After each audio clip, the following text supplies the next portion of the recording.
I'm Aisha, and I'm here joined today with Chris Tasker from Global Cannabinoid Solutions.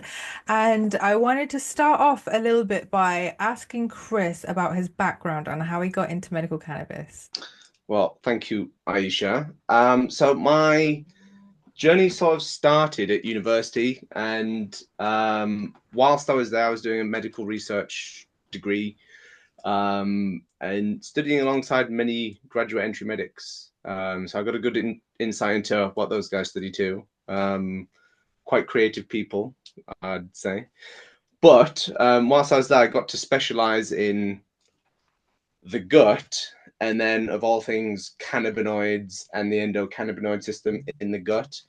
And that sort of was my first sort of window, bird's eye view into what's going on with cannabis, what's going on with cannabinoid research, what are the potential applications in disease and health and in the human body, and then what on earth the endocannabinoid system and why is it so important and what's the medical potential of it. So started looking at the gut inflammation with sort of ex vivo gut tissue and some in vitro cell lines in the petri dish, and then opened up into looking more at Crohn's disease, colitis, and ultimately colorectal cancer as well. So didn't all happen that smoothly, as we'll maybe talk a little bit about before, but yeah, blew my mind really how much there is out there beyond the medical curriculum that isn't yet fully integrated into the British medical institutions or any of the NICE guidelines, for example. And so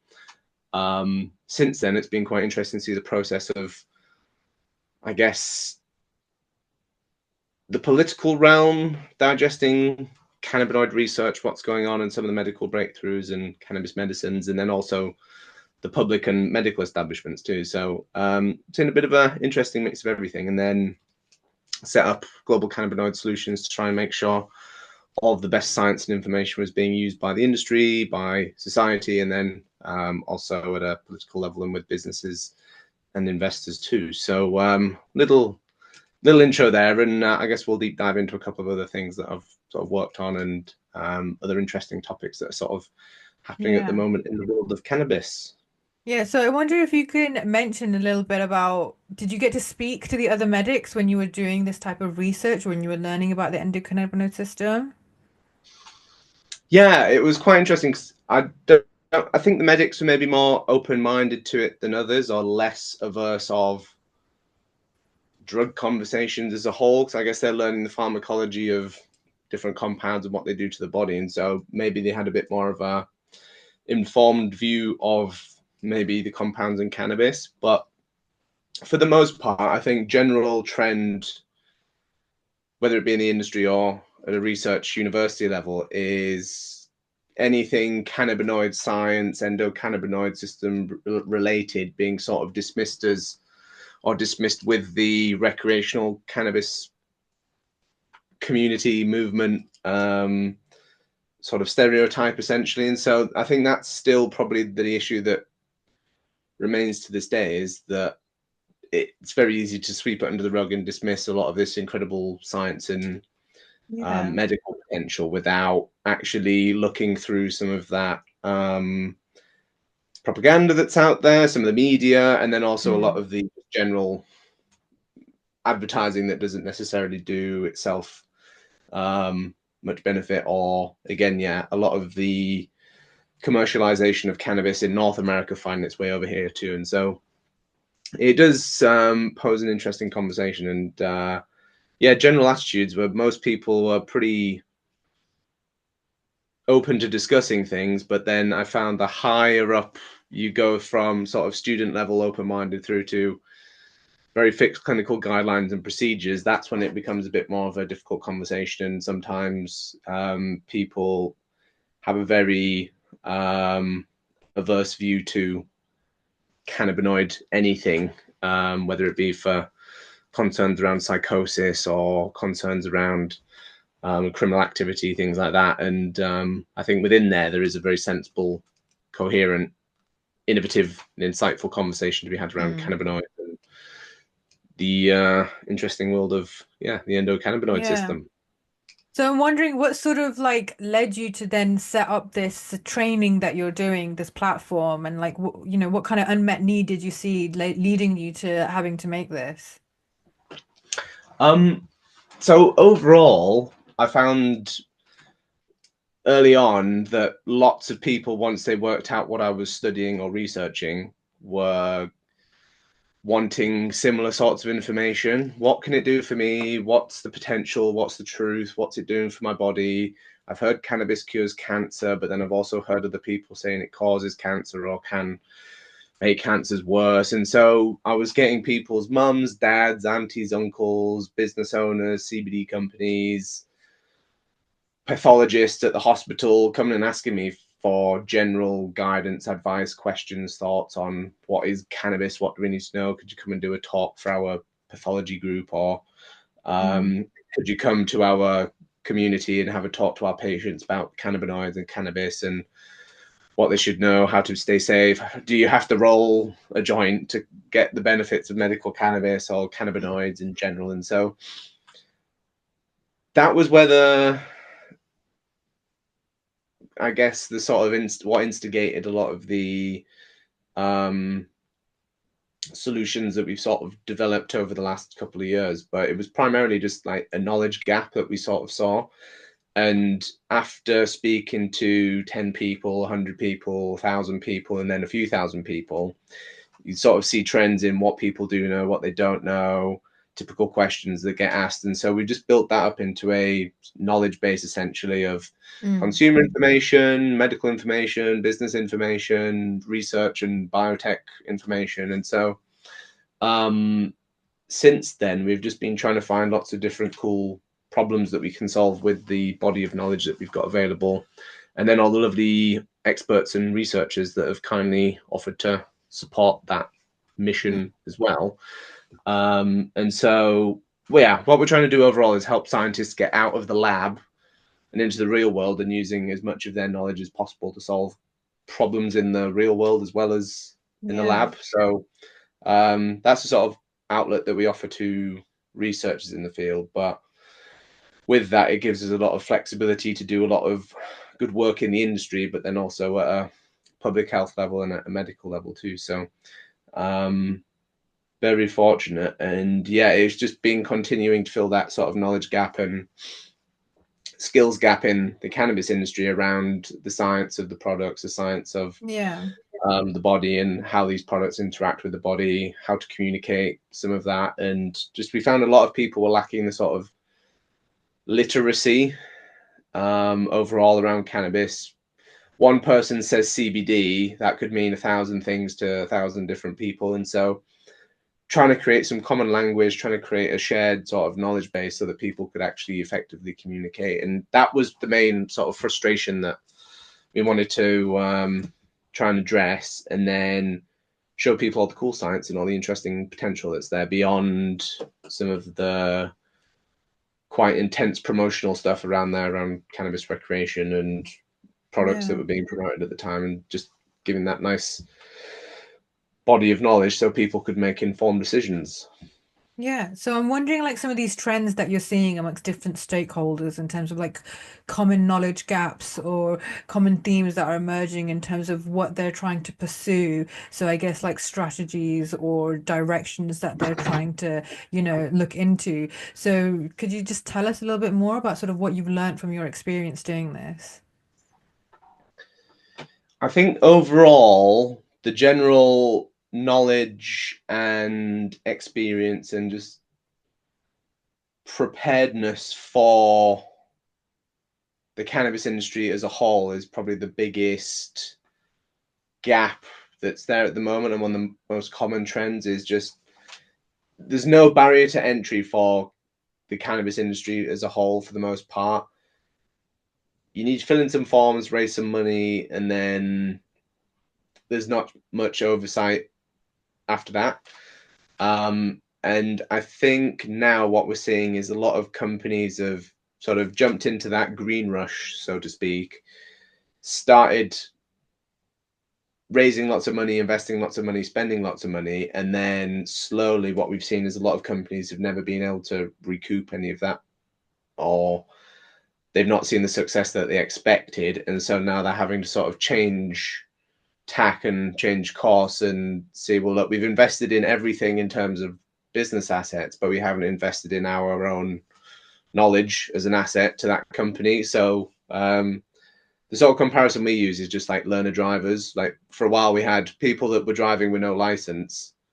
Obviously, when we invented the car, after lots of accidents and after lots of mishaps and deaths, then we started introducing the driving licenses and speed limits. And obviously, as then the equipment improved, cars improved, we've now got a refined system where you wouldn't dare think of letting someone drive a car without a driving license. I think similar levels of knowledge and standards of knowledge need to be applied to the cannabis industry for those working in it as professionals, but then for medical professionals trying to navigate that too, they need that same information so they can provide that reliable advice to their patients or to the communities that they're working with.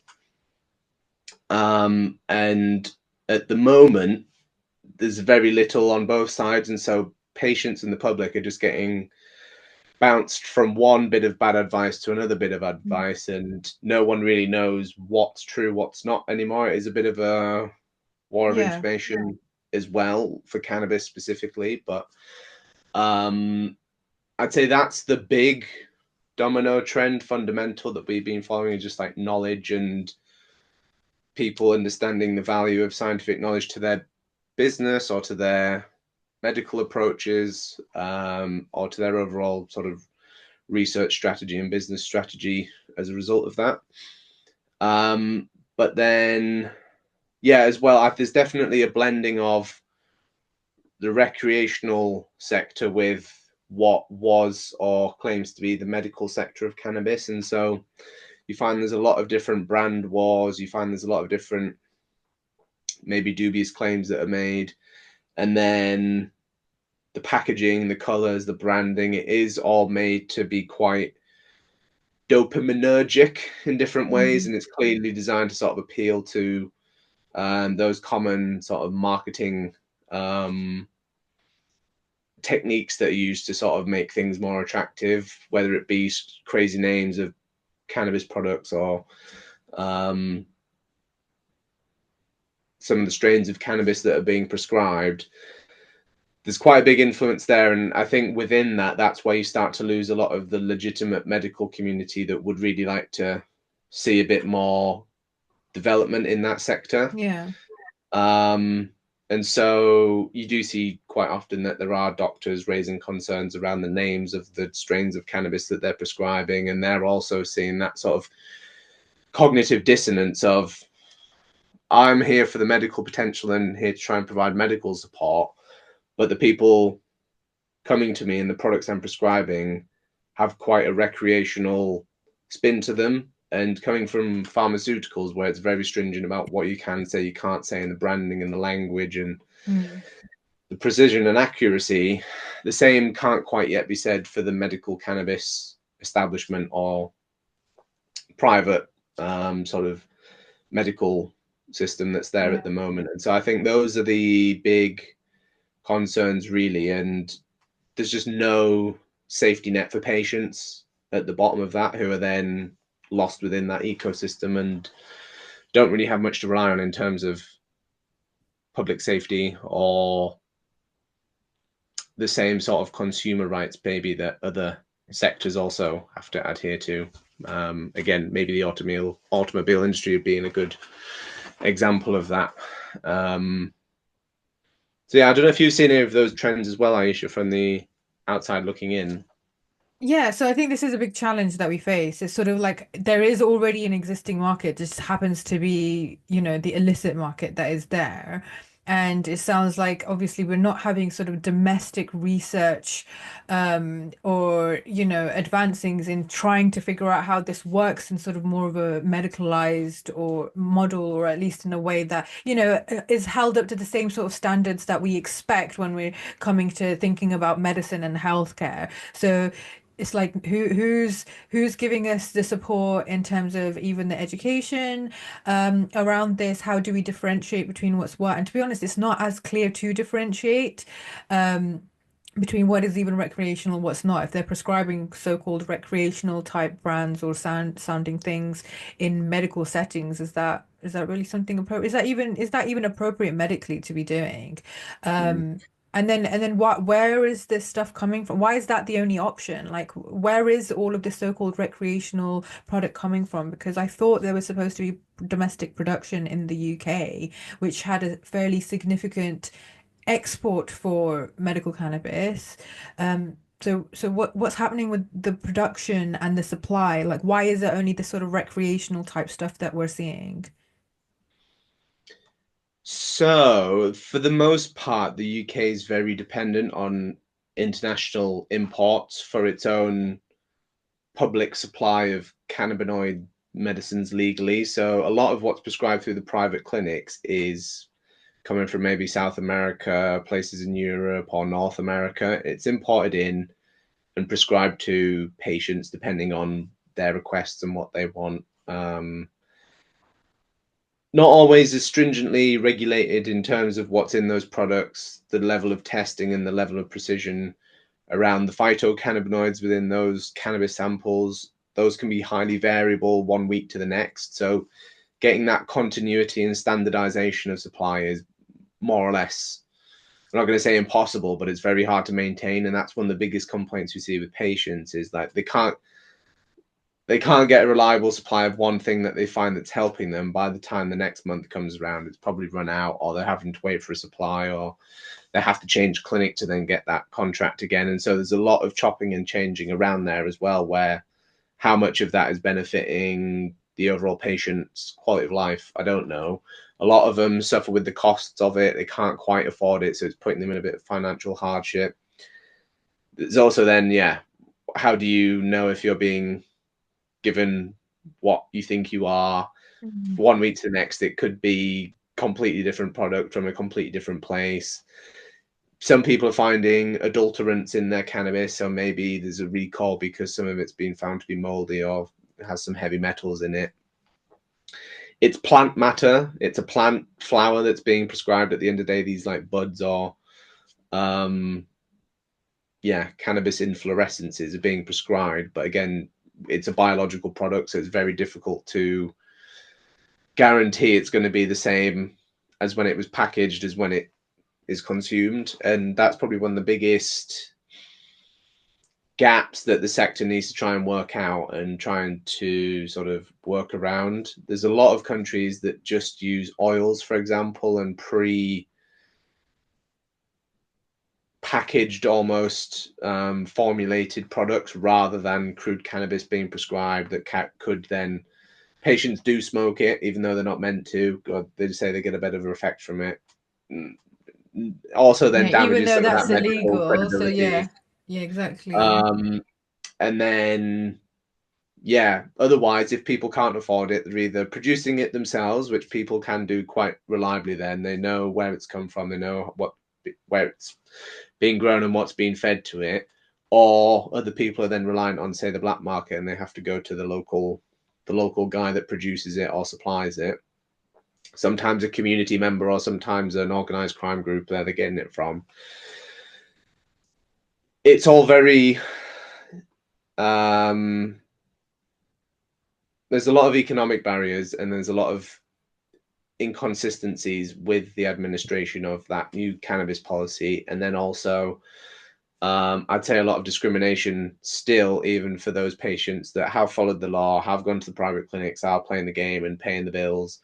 They still also then end up with concerns and issues from neighbours, or then Mhm. their right to work in different places, or they can't get the right insurances to work on the site or the job or the vehicles that they need to work on. And so these are all the sort of like downstream real world problems that haven't been figured out. We've got the change in legislation that's allowed for the supply to come in, but there's pretty poor oversight over that supply, pretty poor oversight over the medical procedures that are being followed, and then poor information for patients, and then the after support across the industry is pretty poor again. For if you get stopped by the police and you've got a prescription, most police forces still don't know or aren't fully aware that you can actually be prescribed cannabis legally.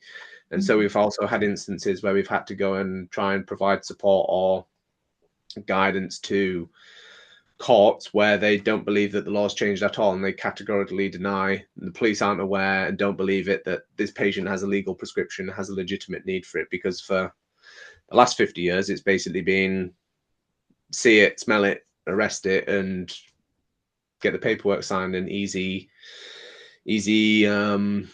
confession and sort of prosecution. So there's although we've changed a piece of paper and policy in government, Yeah. that hasn't quite trickled out into a big solution for the country. And then again, the patients that need it most can't quite get access to it, or then can't afford that private supply. And so the health inequalities, Aisha, and the financial barriers, and just the whole system's very, very inconsistent in how it's administered and the quality of service that patients are getting. Mm. And then, yeah, they might get their supply, but then most of them will end up changing clinics multiple times and finding different clinics. And so it's still not really solved many problems for the public or for patients. And yeah, if you do follow the rules, you're still probably going to fall foul of some outdated knowledge, or someone that's not quite caught up, or patients also not knowing their rights and what they're entitled to, what they're not entitled to. And so right down the sort of downstream of the system hasn't quite caught up yet. And I don't think the feedback loop to changing the policy is any good either. Obviously, we just had recently a parliamentary debate around Mm. these main issues, and the government's not really chosen to address anything or provided any answers, or even in sort of um, indicated that they're going to do anything either. So we're still stuck with the status quo, and how we address that and get a coherent solution for that is another it's Yeah. another whole podcast in itself. But that's sort of where we're up to at the moment. And this is the sort of like current trends and ecosystem that patients are having to navigate, and then obviously medical professionals as well. So nothing is produced in the UK, you mean? That is There used are illegally. now just a couple that have started opening up. Um, Now, I think the trouble they're going to have is they're competing with the likes of Thailand, Colombia, a lot of places where labor is significantly cheaper. All of the inflation costs of energy and land and building materials, etc., also doesn't exactly support the competitiveness of what the UK could probably produce. Although there are a couple now, a couple of batches going out there, it's still very early stages, and most of the medical cannabis that the UK does produce doesn't actually go to patients in the UK. It gets exported internationally. So there are large government contracts that um, have meant that the UK has been one of the biggest producers of medical cannabis internationally, but the British public don't have access to that, don't have any exposure to that. And so only just now a small license facility is able to produce small amounts that are then going into these private clinics. So there's a lot of different economic factors and um, I guess lots of different levels to the industry and the scales of what can be produced, what's being sold, and as well different market dynamics of the whole world's trying to get in on this. So we need to be pretty smart with how we're approaching it, and again, pretty scientific with the approach that we're taking as a country, because we're playing catch up now. We're 20 years behind where a lot of other nations are, and we haven't really got any we haven't exactly got great outcomes at the moment that we can brag about. And so we've got a lot to do in terms of just catching up and leading, rather than copying badly as well, Yeah. like we're at the moment. So you've got a little bit of this experience in sort of like research. So I'm wondering, how are you seeing the trajectory or the progression of sort of the knowledge building and the research part of it to actually get a bit more substantial evidence to then help guide us, not just clinically, but I guess sort of policy wise, regulatory wise, public health wise as well. Do you even see much of that happening publicly? Overall, um, speaking in terms of like general international, where we're up to in terms of cannabinoid research globally, I'll use that as a bit of context and then say how the UK is doing and what we could maybe do. Um, Most of the cannabinoid research that's out there at the moment is still preclinical work that's in animals, animal data, animal studies primarily, mice, monkeys, fish. Pick a strange animal, we've probably tested it for endocannabinoids. And then in vitro sort of cell studies, ex vivo, rarely with bits of sort of tissue samples that we're doing. The vast majority is really observational data as well out of that. And so the trouble we're having and that the whole sort of sector's having internationally is how do we, which of the many compounds in cannabis and in what formulation do we turn into a medicine that can be prescribed internationally and pass the clinical processes? Um, Only about 10% of drugs that go through the clinical phases of research actually pass. So you've got a 10% success rate, and it can be multiple years and hundreds of millions to get there. Cannabis being so complex and then having such unique responses from individuals really makes getting through that process for cannabinoid based medicines incredibly difficult. And so there's only two, potentially three licensed coming through at the moment. And so that's sort of where we're up to in terms of like overall body of research that's available. But the focus is very much on trying to prove specific products that can be licensed and put into the medical system.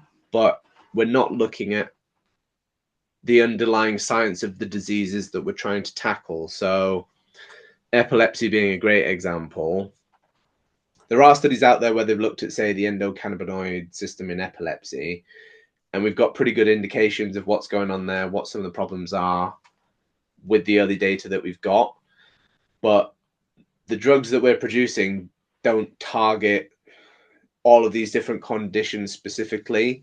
It's very much one drug being licensed for one condition and one symptom. And if we're going to go down that route, it's going to be take years, billions, and 10%, well, 90% attrition rate basically. So is that going to be the best way for us if we're again thinking about the UK?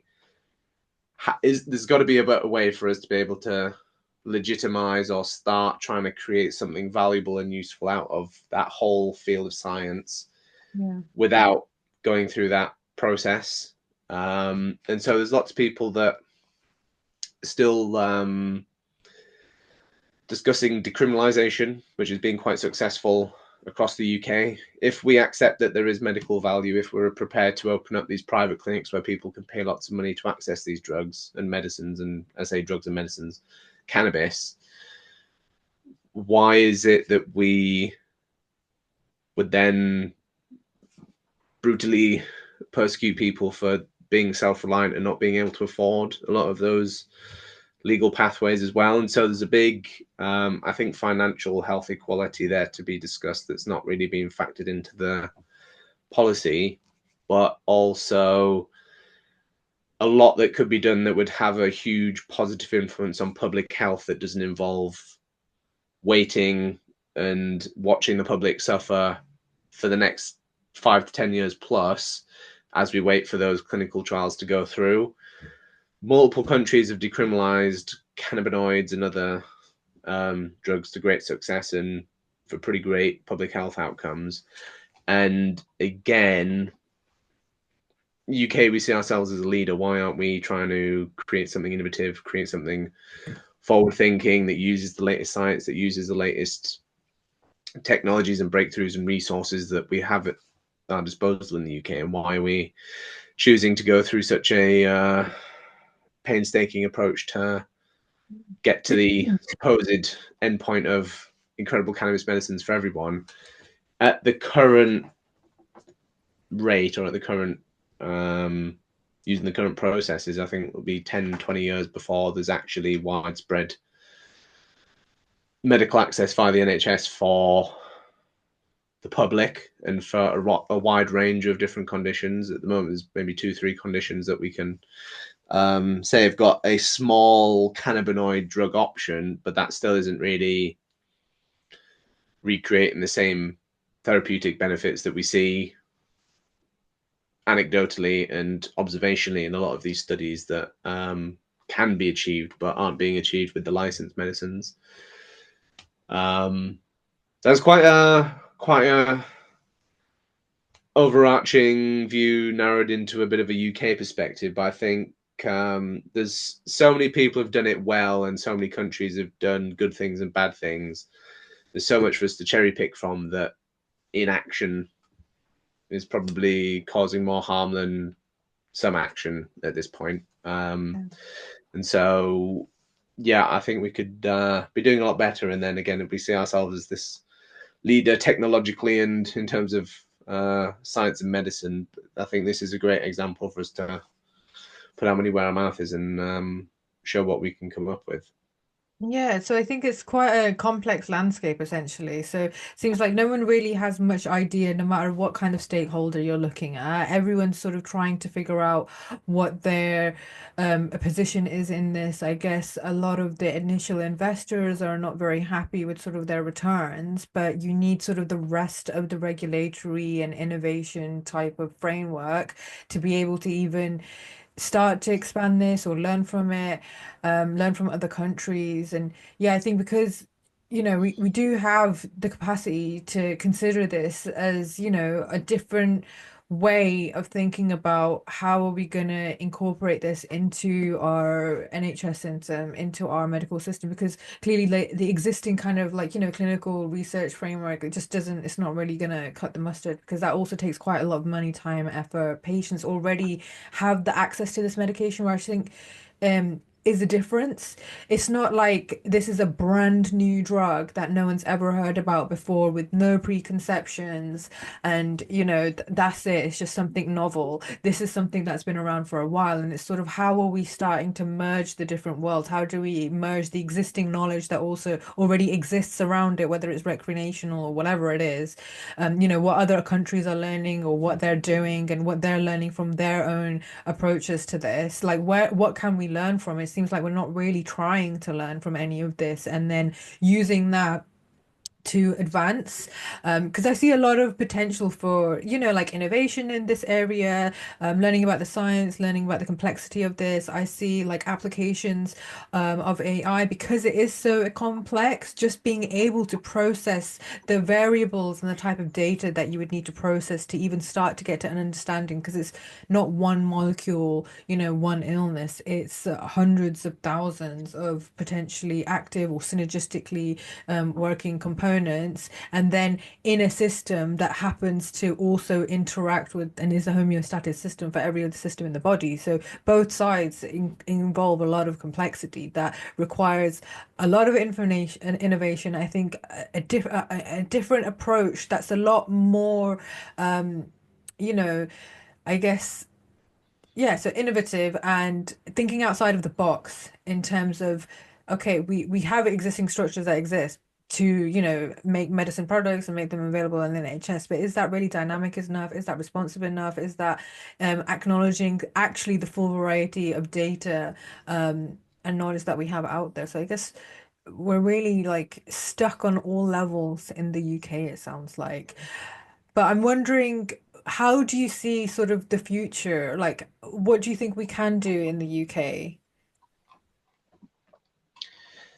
Overall, I think the biggest, like, we're all always trying to legislate for safety So we always take a very conservative view on, oh, well, we'll make it very restrictive and we'll just allow this little amount of cannabinoids and this little bit will be legal. And then we'll control this bit, that bit's illegal, that bit's allowed to be prescribed under those conditions. It becomes such like a Is it missing the forest for the trees kind of situation? essentially, yeah, we're staring straight faced into a plank of wood branch and can't see that, yeah, there's a bit of a forest there, and then some bits of the forest need slightly different treatment or maybe slightly different to navigate from, yeah, each of the others. And I think we've gone in with a main problem. We've tried to make 4D, 5D multi-dimensional science and cram that into like a binary piece of black and white worded text. And I think that's maybe where the like breakdown happens ultimately. Throw in some lobbying, throw in a little bit of opinion and politics, and you just end up with something. Everyone can have the same facts and science, but then what actually gets produced out of that? And I think overall, maybe we need to do less legislating and kind of like step back and let the public make their own decisions rather than try to medicalize everything down to the chemical molecule, despite not really understanding any of those chemical molecules for the most part. And so we can prove that they're pretty, you can't kill yourself with cannabinoids. It's damn near impossible. You have to consume kilos and kilos of the most concentrated cannabinoids to essentially suffocate yourself anyway. You'd die from smoke inhalation before the THC killed you, or you'd die from having a kilo of THC in your blood directly injected. Mm. So in terms of toxicology, like pretty damn safe compounds, but I'd say what's more harmful is like kicking in people's doors, breaking in people's houses. I think the potential damages that I've seen and that are being caused by just having incredibly strict prohibitionist laws against cannabis are doing more harm to patients than any cannabinoid individually. Everyone's so incredibly concerned about THC levels and CBD levels when that's such a minute fraction of what the actual conversation's about. And I see a lot of it's about control ultimately. Government's there to control things, keep an eye on things. And I think in this case, they're sort of over controlling and overreaching and trying to manage things that no one can manage. So if you give that and decriminalize that and trust your population, give them the educational tools, give them the public safety support, I think a lot of the concerns that people have, a lot of the risks around, oh, well, I can't afford it, oh, well, I'm going to prison, or, well, I've got cancer and I can't get access to these medicines anywhere. Decriminalisation has been shown to work multiple places, but it does mean less reliance on the medical system. It means less people going to doctors for all of this who are already overwhelmed with the amount of work that they've got.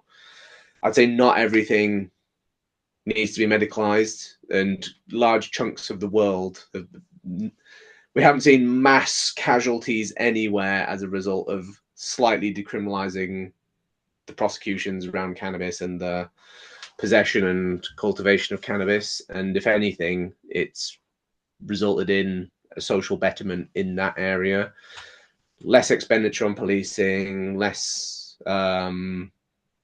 sort of reliance on prescription drugs or opiate drug abuse. And overall, patients are going to be consuming, and this cannabis is being consumed anyway illegally.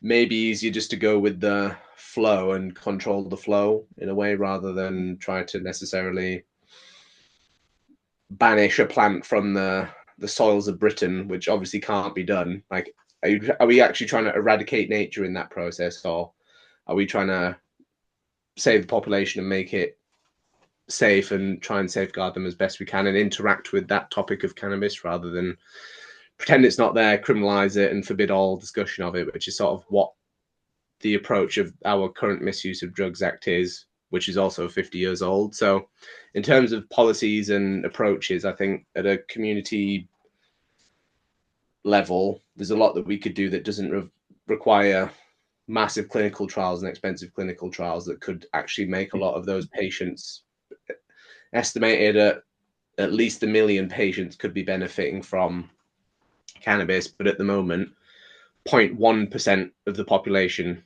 that needs it actually has access to it. The other 99.9% are still criminalized essentially for trying to source these products independently, or maybe they can't afford it, or there isn't a clinic around them, or there isn't enough supply, or they can't see a doctor, or they can't use the digital phones and go for the digital clinics and do the digital meetings, for example.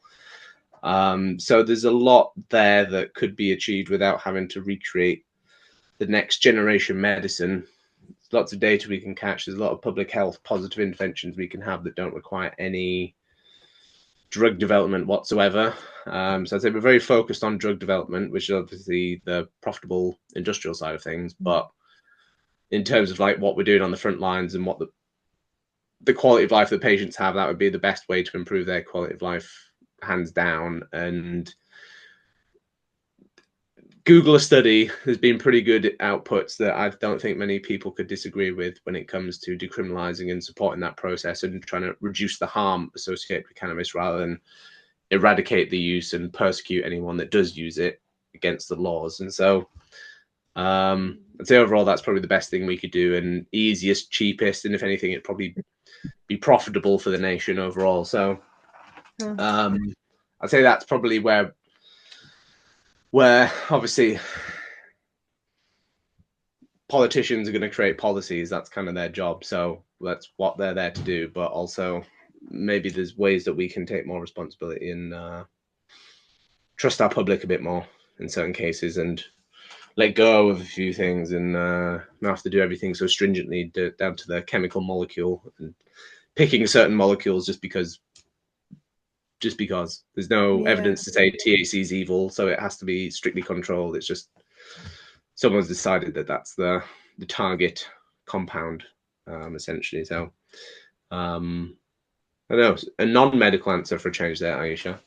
Well, actually, I think it's a public health answer. It sounds to me like public health needs to be more involved in this because you have to recognize the reality of the socio-political situation that we're in. So we wouldn't want it. I would argue that we probably do need to improve barriers and access to not just entering the industry, but entering sort of like the research side of it for patients, for everyone, because we obviously don't want exclusively a private model. To exist, we would want hopefully, or we should look into what is a more appropriate, a diverse range of models that could exist to suit the needs. But we need to do a lot more research, I think, into this. So yeah, I do think that a sort of more public health oriented model would be more reasonable because we also would want to avoid sort of like corporate capture and corporatization of this.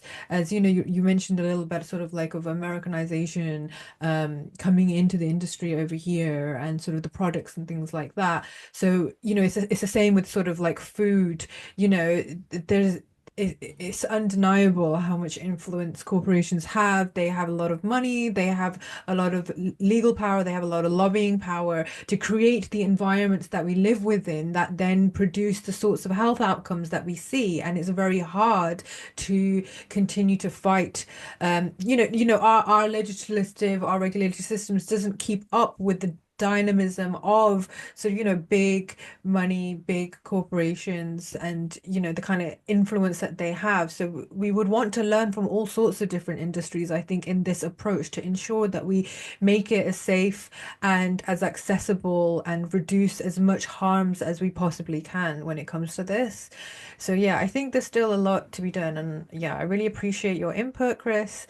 Did you have any other thoughts, anything you wanted to share? If you thought, okay, this is something I would like more clinicians or more healthcare professionals or NHS leaders to know about when it comes to this, sort of like based on experiences, what would be sort of like the one message you'd like to try and get out there for them? I think the best case for everything that I've been talking about and that we've discussed in this little podcast, Aisha, would be some of the patient movements that we've been working with. and particularly the epilepsy charities, intractable.org.uk. The law was changed so that these kids could get life-saving medicines. That was what we were told. But in reality, all that's happened is those families and those children have been left with extortionate financial bills for medicines that their kids' lives depend on. And I'd say that's the biggest example of like how we're failing. The whole system's back to front, completely failing in that sense. They've campaigned for 5 years leading up to 2018 to get the law changed, 5 years plus, up to 10 years, some of them. Laws changed, and they thought, oh, this is it. It's finally over. We finally completed it. They're now saddled with thousands of pounds a month medical bills that if they can't pay, their kid loses their medical access, and going back from 0 seizures back to multiple hundreds, if not thousands of seizures a month. And I don't know, that's that everything we've been taught is wrong with the NHS. I think that's exemplified by what's happening to that charity and those families. And there's hundreds of families in that exact situation whose child is probably going to die of seizures that doesn't need to die of seizures because the medicines are there, but they're too expensive and can't afford them. There's a couple of people, 2 special cases, 3 special cases where they've had support, but we can't do it for all the other families. So I'd say that's the main shocker, essentially.